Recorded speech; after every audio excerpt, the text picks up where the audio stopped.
Helen tegi juba kena sissejuhatuse ja päris palju toredaid mõtteid oleme me kuulnud nii Kitilt kui Keiult ja enamik sellest kõigest kajastub kenasti ka meie uuringus.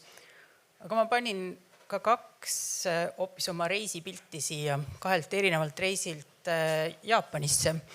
Esimene nendest siis teie mõistes vasakpoolne on Tokyost ühest kohvikust, mis on üles ehitatud viisil, et need klienditeenindajad on erivajadusega inimesed, kes ei saa füüsiliselt kohale tulla kohvikusse, aga nad juhivad siis roboteid, kes teenindavad. Ja see on ülipopulaarne kohvikute kett tänaseks juba, see on mitmel pool Jaapanis.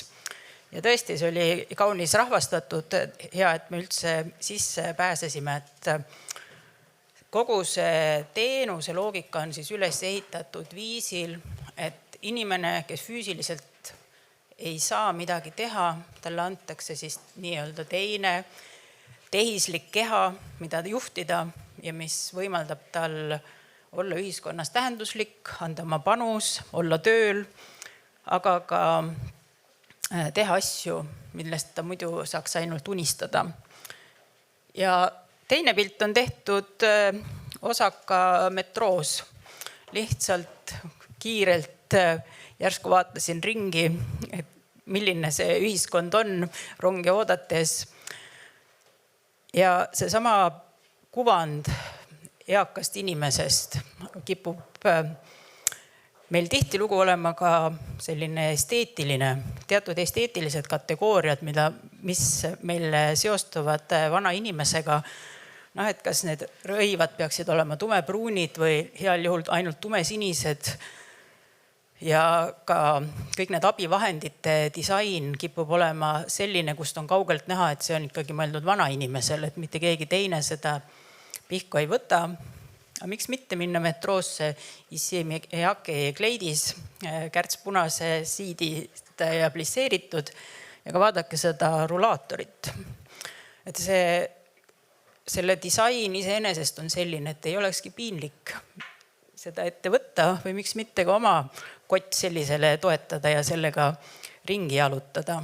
Et need disaini otsused on nii olulise identiteedi loomise osad.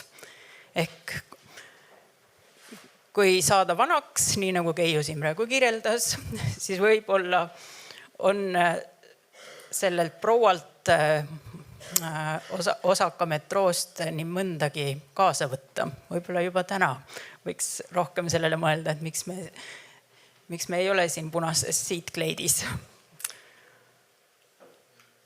Aga selle uuringu juurde, et see on võib-olla lihtsalt selline ka peegeldus, et nendest teatud mõttes ideaalidest, millisena me seda vananevat ühiskonda võiksime ette kujutada, kus meil siis on kõigil rohkem otsustus ja eneseväljendus vabadust.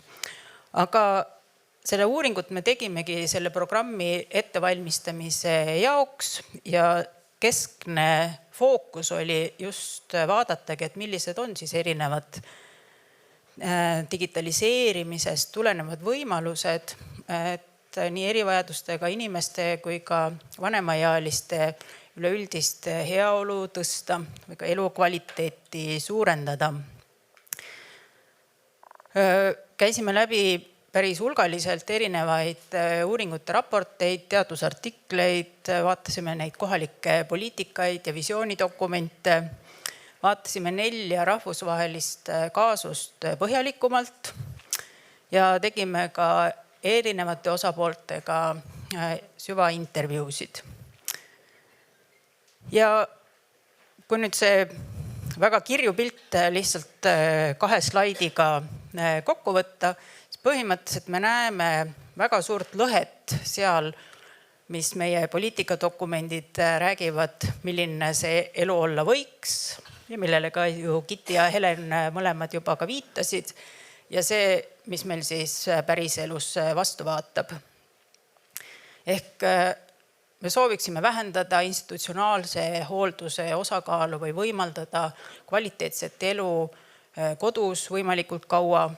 Me tahaksime, et tervishoid, sotsiaalhoolekanne ja kogukond teeksid oluliselt tõhusamat koostööd, kui see täna on. Et kui täna on sellele vastu panna ikkagi teenuste totaalne defitsiit ja nendega üsna ebaühtlane kvaliteet ja kogu selles vananevas ühiskonnas veel ka kvalifitseeritud tööjõu suur puudus, ehk siis erinevate ressursside puudus on suhteliselt läbiv, ükskõik millise intervjuu kontekstis need teemad tulid ikka ja jälle üles ja see ressursipuudus viibki paraku ka sellele, et see omaste hoolekanne on sisuliselt see struktuurne tugisammas, millel veel kogu see eakate hool või ka erivajadustega inimeste hool püsti püsib. Ja samas, kui me kõik tahaksime, et need teenused oleksid inimese toetaksid meie otsustusvõimet, iseseisvust, ka siis, kui abivajaduse olukord suureneb. Ja teine suur lõhe ongi sellises üleüldises Eesti rahvusvahelises kuvandis, et oleme tunnustatud digitiiger, aga millegipärast just selles valdkonnas on see digitaliseerimine jäänud ikkagi kaunis tagasihoidlikuks, killustatuks, katkendlikuks ja ta ei moodusta osa suuremast süsteemist. Ehk siis sellise lõhe kontekstis ongi see küsimus, et kas me lihtsalt teeme teenuseid juurde, pakume rohkem, lihtsalt digiteerime mõned teenused ära, et optimeerida, automatiseerida mingeid lülisi selles teenuse teekonnal, või me ikkagi vaatame reaalselt sisse, et mida see vananemine, toimetulek, hea elu tähendab meie ühiskonnas või missugune on meie ühine visioon sellest, kuidas me tahame vananeda ja missuguseid väärtushinnanguid tegelikult ka meie toetuste ja teenuste süsteem loob. Ja võib-olla kogu see uuring meil lõpuks räägibki väga palju nendest väärtustest, et me võime läbi teenuste nii muuta teatud väärtushinnanguid nii positiivsemaks kui negatiivsemaks, tuua mingeid aspekte rohkem ja vähem nähtavale ja sõna otseses mõttes ka seada seda, kuidas on meie selline kujutlusvõime ka tehnoloogia kasutusvõimalustest. Et millal me Tallinnas saaksime mõne robotiseeritud kohviku avatud, kus Downi sündroomiga inimesed seda oma kodust siis kliente teenindavad. Ehk ka rahvusvahelisele kirjandusele toetudes me väidame, et tehnoloogia samamoodi nagu väga paljud ka muud keskkonna aspektid tegelikult defineerib väärtusi ja me tahaksime, et on teatud väärtused, mida te neid teenuseid või tehnoloogiaid arendades võtaksite ka siit, kas sellest uuringust või üldse laiemalt sellest programmist kaasa, et me kõik naudiksime teie teenuseid ja tehnoloogilisi arendusi ja ka kogu ühiskondlike heaolu seeläbi ka võidaks. Ja kindlasti ei tahaks me näha neid tehnoloogilisi lahendusi lihtsalt lisakihtidena, vaid ikkagi lõimituna struktuurselt teenuse keskkondadesse ja teekondadesse.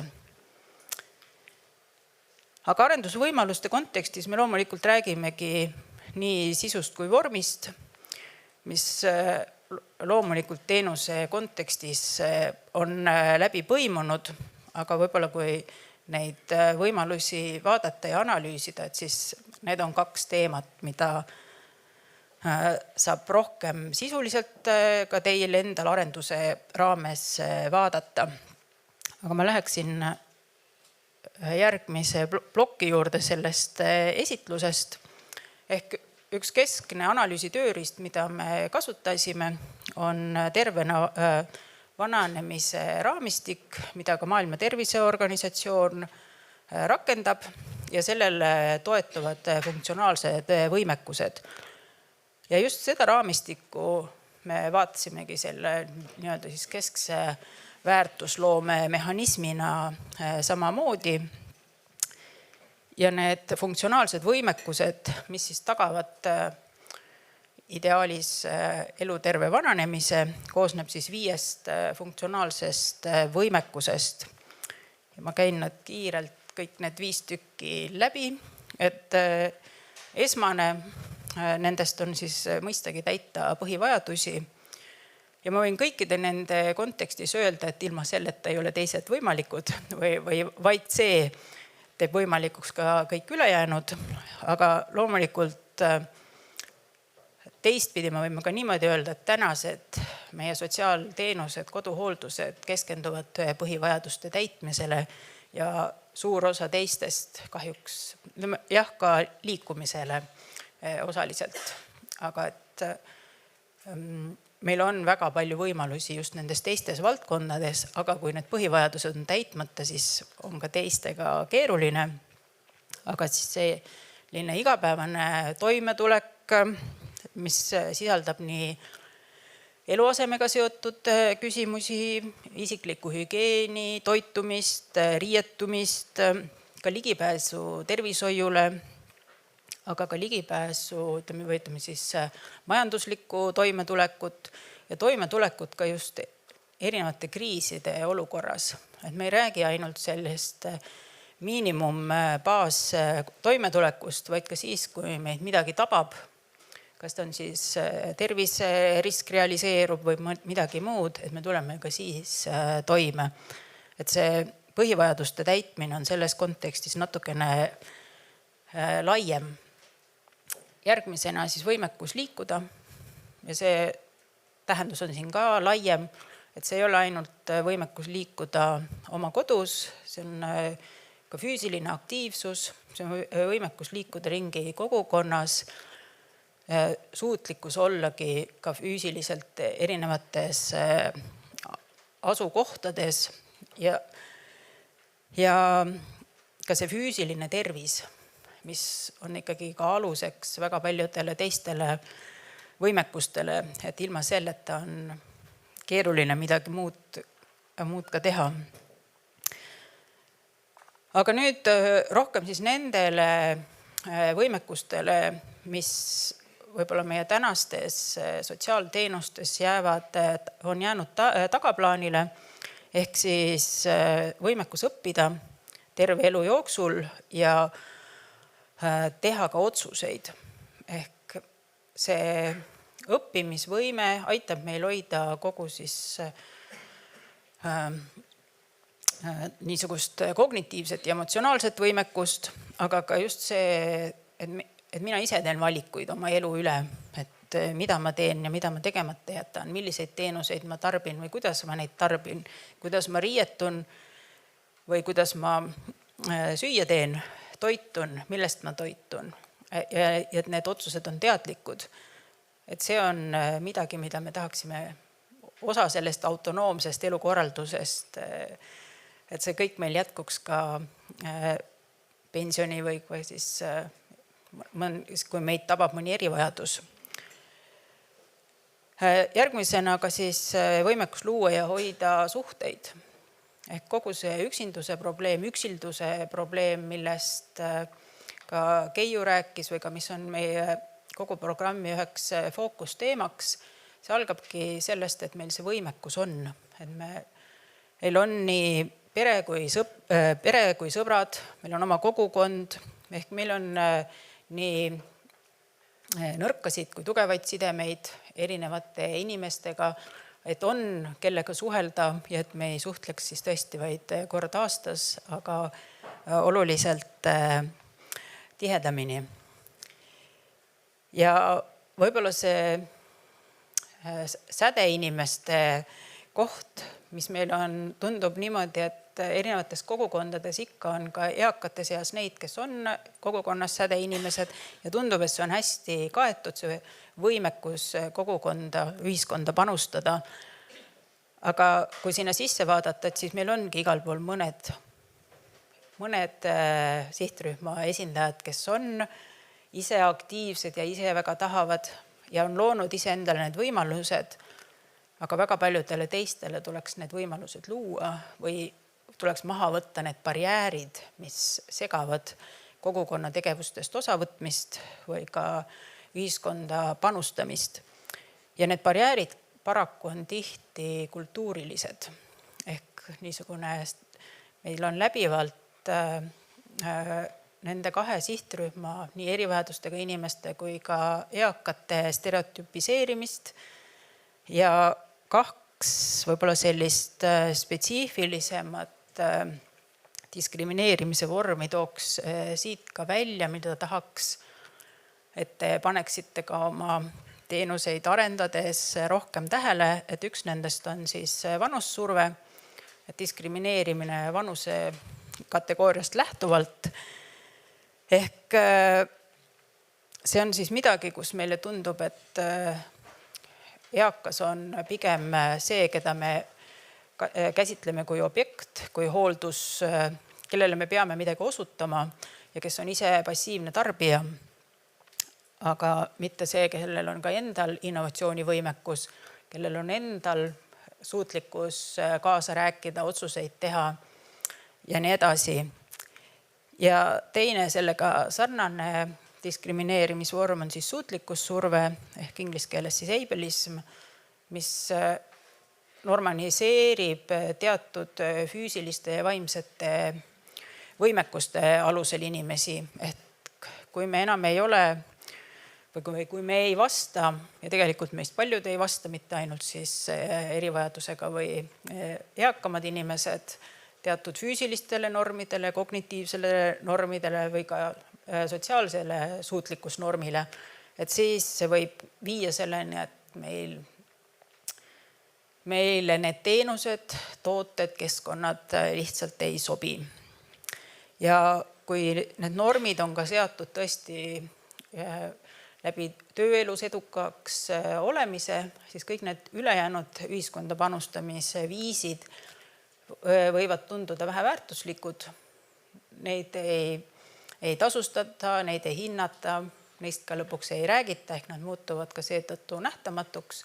Ja ka see sihtrühm ise seeläbi hakkab siis tegelema nii-öelda enesekolonisatsiooniga, ei väärtusta neid enda võimekusi ja ka väga suurt panust ühiskonda.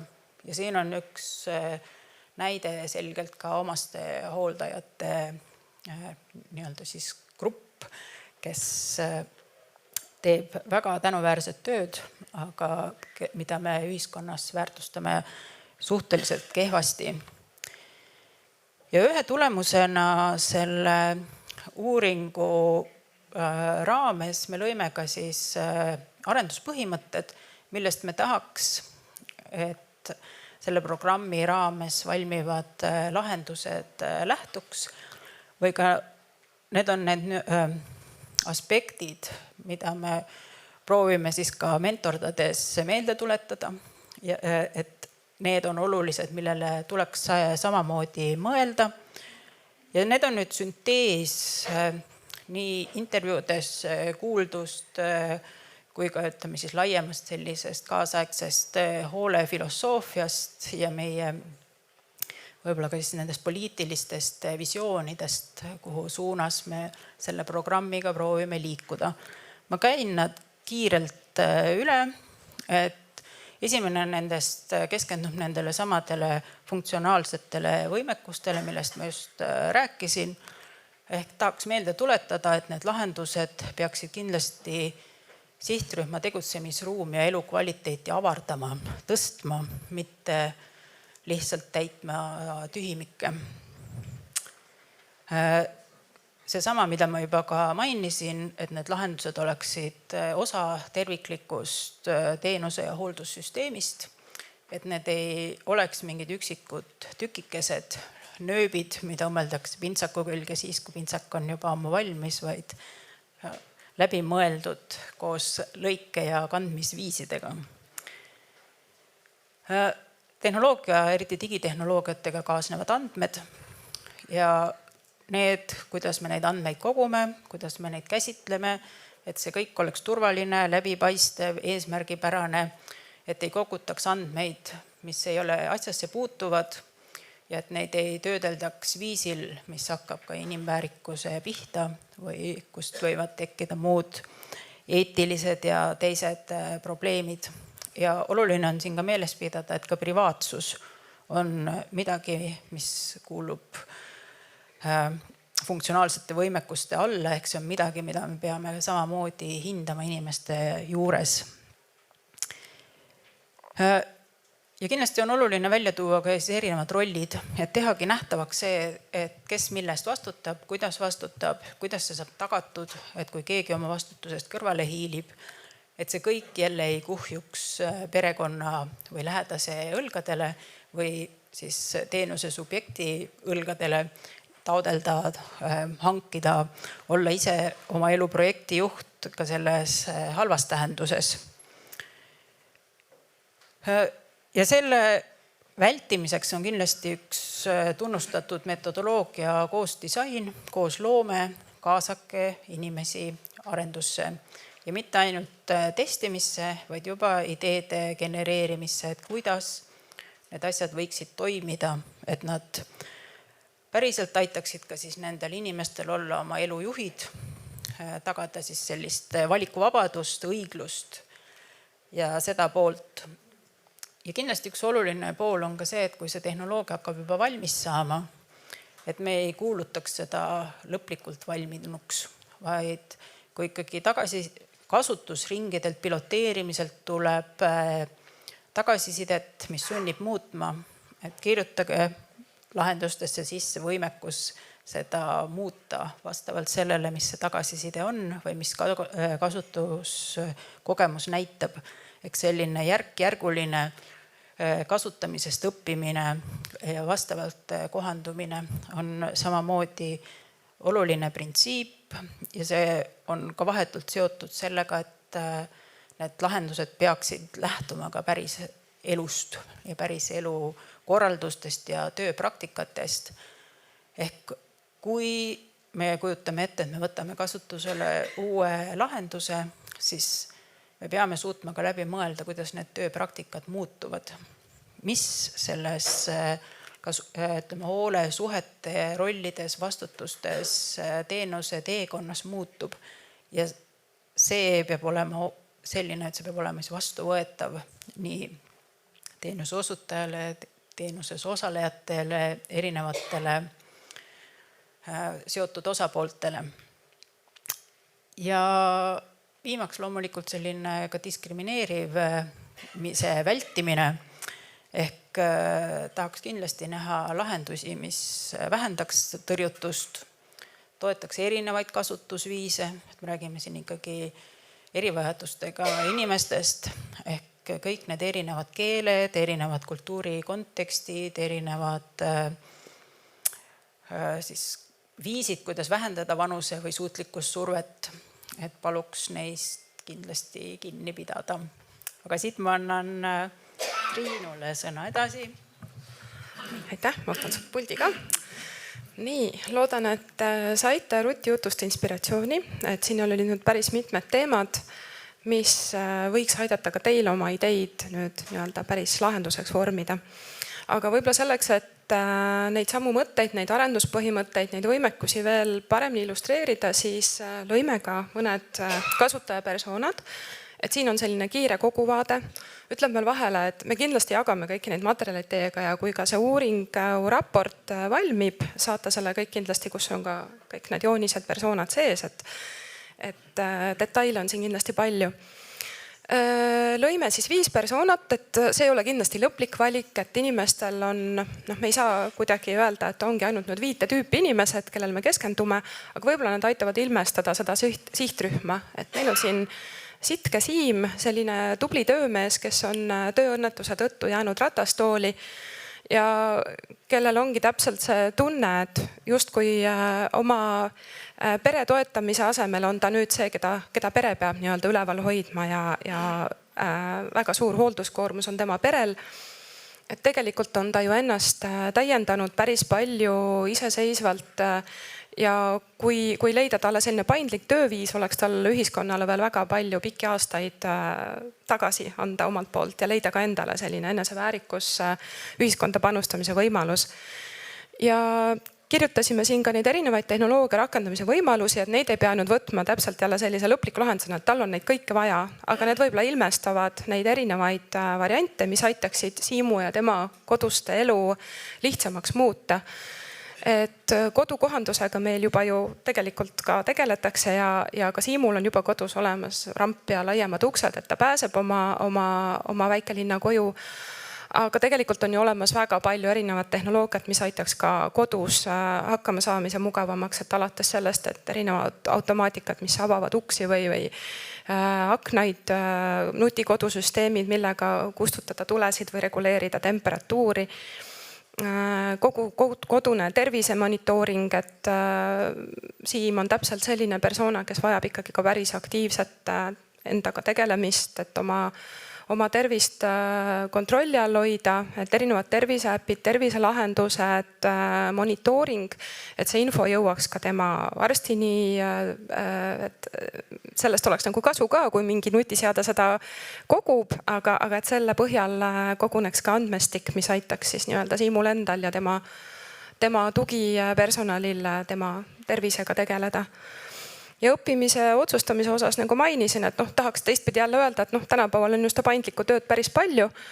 Aga kui sa elad väikelinnas ja kui sa ei ole varem sellist kaugtööd teinud, siis on ikkagi üsna keeruline neid võimalusi leida ja oleme aga praegu olukorras, kus nüüd peale koroonat väga paljud isegi IT-ettevõtted ütlevad, et kõik tagasi kontorisse.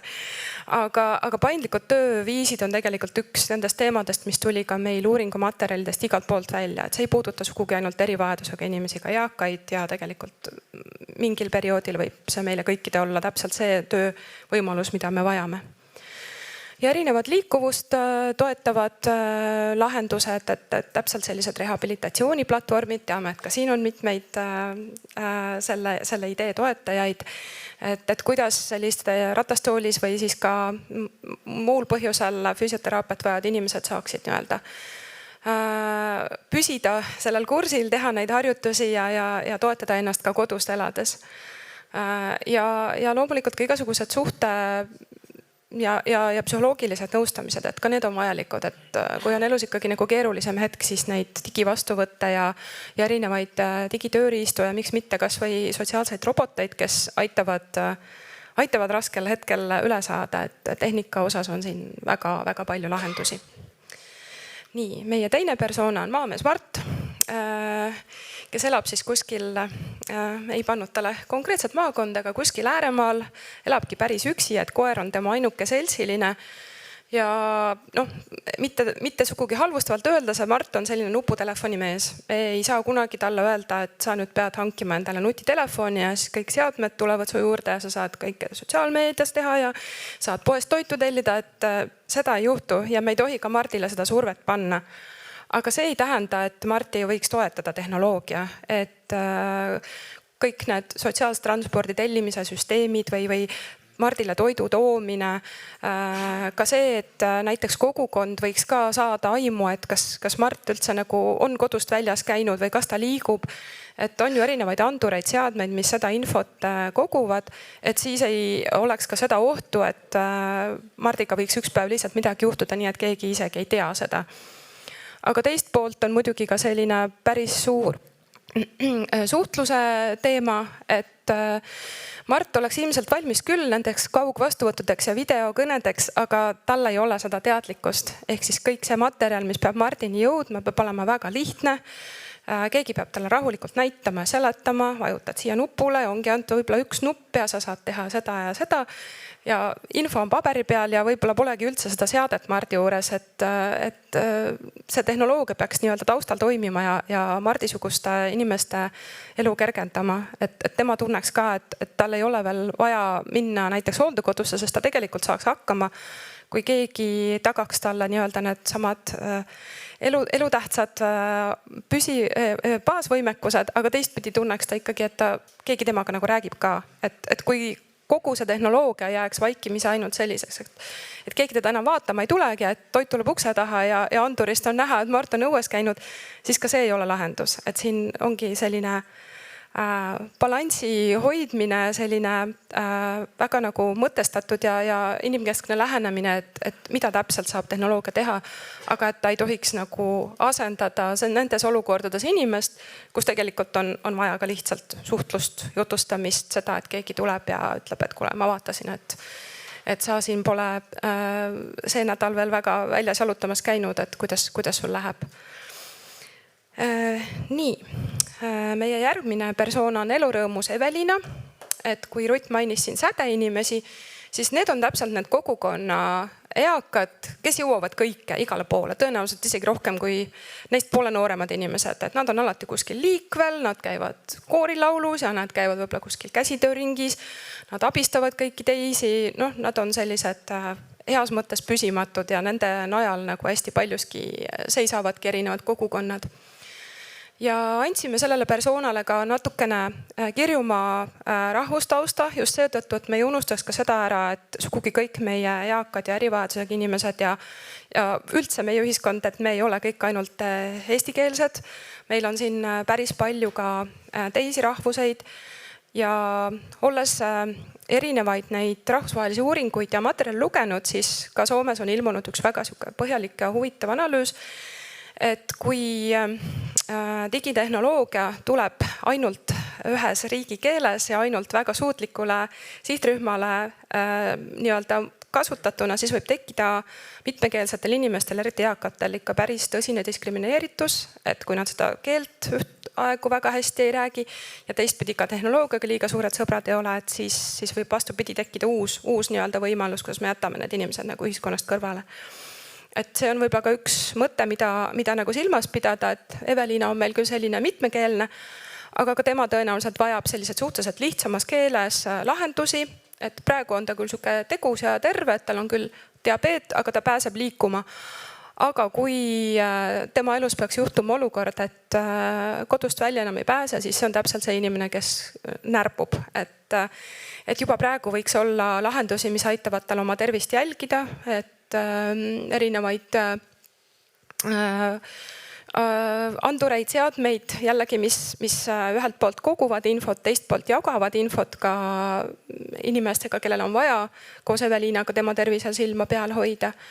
Ja ka kodu saab juba nagu nii-öelda turvalisuse osas kohandada, et jällegi need nutikodulahendused ja õppimise ja otsustamise ja sellise suhtlemise osas erinevad veebiplatvormid, et jah, ta on selline, et kes tormab sinna võib-olla kultuurikeskusesse või kohtumisele, aga sellele peab olema ka alternatiiv, et kui ta ei saa sinna minna, et siis ei kaoks ära kogu see suhtlusvõrgustik ja see võime panustada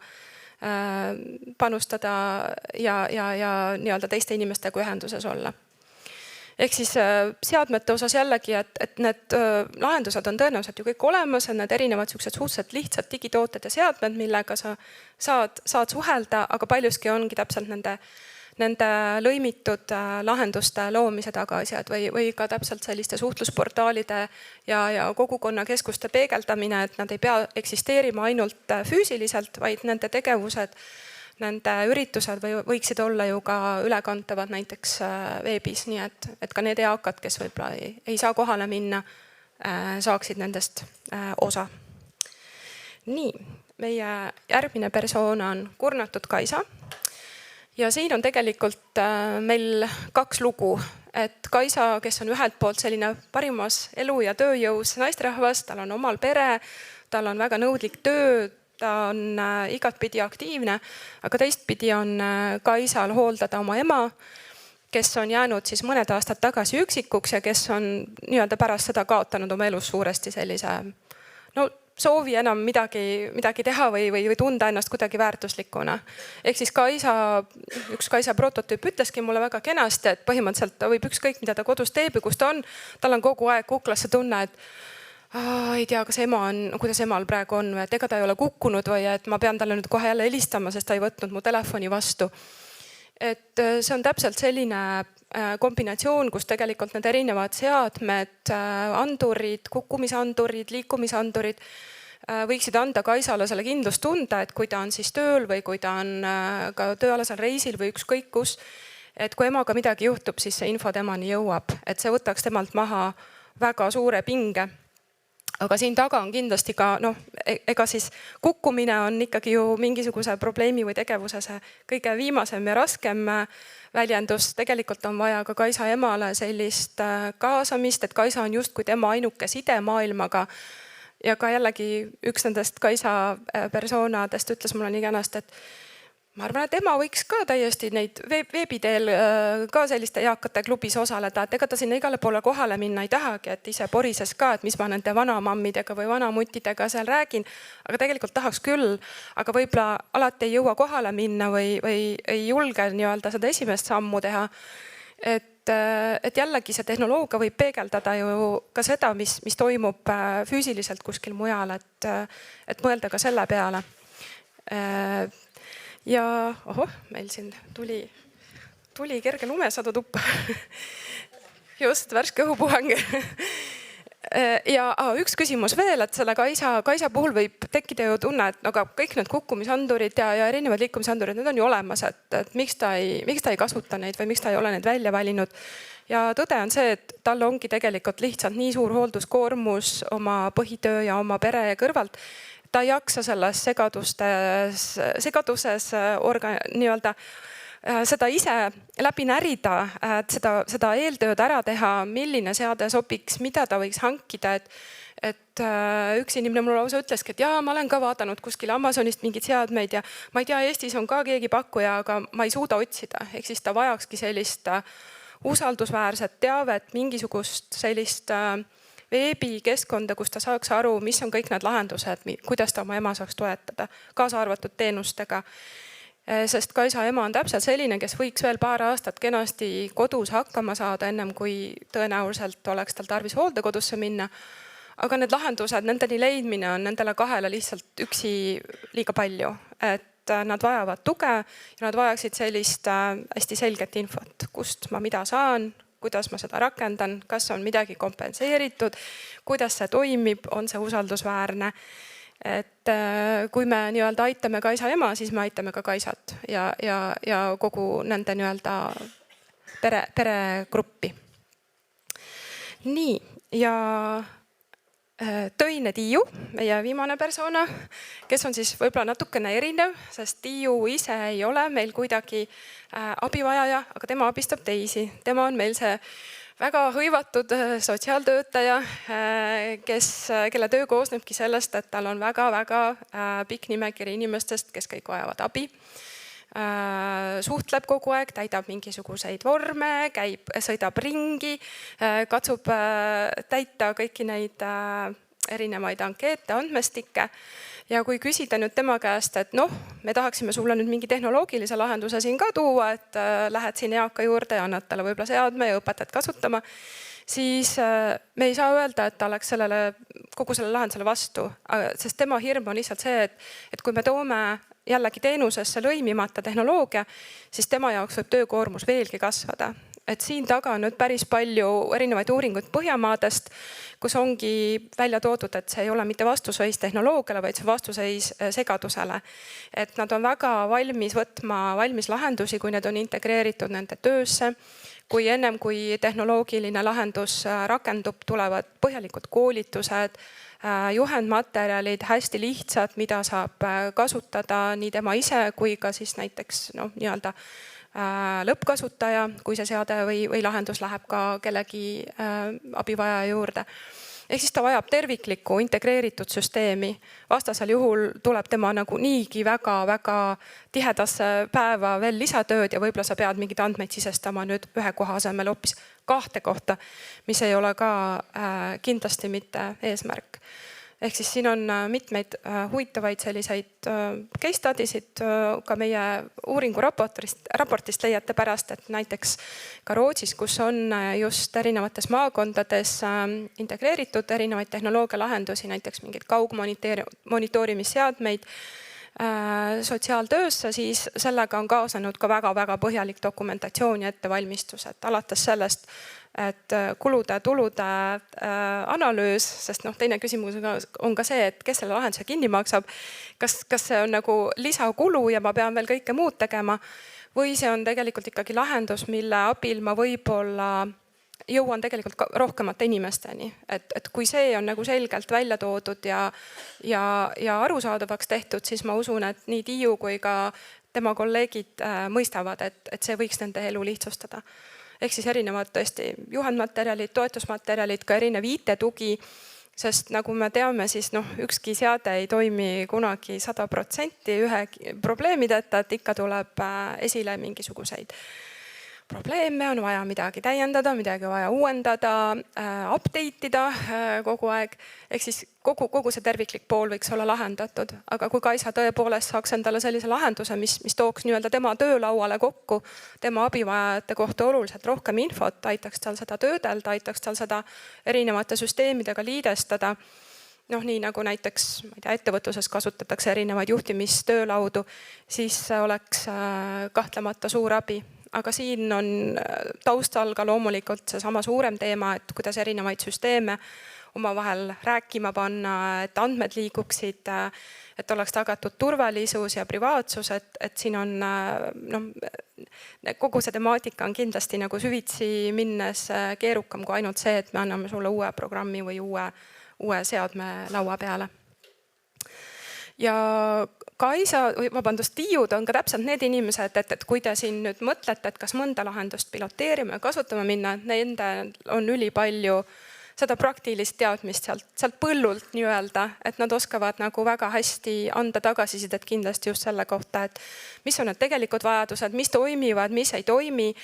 Et jällegi toetudes siin mõnele uuringule, et kui mõnes piirkonnas seal üritati nii-öelda ilma sotsiaaltöötajatelt küsimata rakendada erinevaid sõidujagamis või neid sõiduplaneerimisrakendusi, aga see ei vastanud nende tegelikule vajadusele, siis inimesed on nutikad, küll nad leiavad ikka variandi, kuidas siis hiilida kõrvale sellest tehnoloogia survestatud lahendusest. Et jällegi seesama kaasamine, koos mõtestamine, koos arendamine, piloteerimine, et need on üliväärtuslikud inimesed meie jaoks just selles vaates, et need lahendused päriselt ka ellu jääksid, et läbiksid ka nii-öelda selle piloteerimisfaasi. Et kogu see võrgustik, mis tuleb meile selliste tublide Tiiude ja tema kolleegide kaudu, on väga-väga väärtuslik. Nii, aga mul on tunne, et me vist oleme lõpetanud, et kui on veel kellelgi mõni küsimus, siis andke märku. Ja nagu ma rõhutasin, et kõik need materjalid saate te meilt ka kindlasti, et saate tutvuda uuringuga ja ka persoonadega.